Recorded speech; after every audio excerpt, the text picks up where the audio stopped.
భారత నౌకాదళం K4 ballistic క్షిపణిని విజయవంతంగా పరీక్షించింది.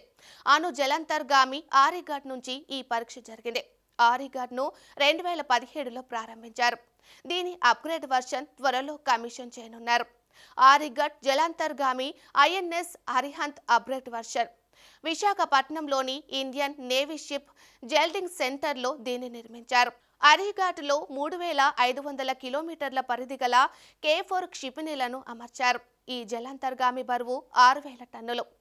ఇప్పటి వరకు అణు క్షిపణులతో కూడిన 3 జలాంతర్గామిలను భారత్ సిద్ధం చేసింది. వీటిలో ఒకటి అరిహంత్లో కమిషన్ చేశారు. రెండవ క్షిపణిని అరిఘాట్లో అమర్చనున్నారు. మూడవ క్షిపణి పరీక్షలు జరగాల్సి ఉంది. ఈ జలాంతర్గామిల ద్వారా శత్రు దేశాలపైకి అణు క్షిపణులను ప్రయోగించవచ్చు. 2009లో తొలిసారిగా INS అరిహంత్ను కార్గిల్ విజయ దివాస్ సందర్భంగా మాజీ ప్రధాని మన్మోహన్ సింగ్ సతీమణి లాంఛనంగా ప్రారంభించారు. తర్వాత దీనిని 2016లో నావికాదళంలో చేర్చారు. తర్వాతి 5 ఏళ్లలో భారత నావికాదళం మరో 2 జలాంతర్గామిలను ప్రారంభించింది.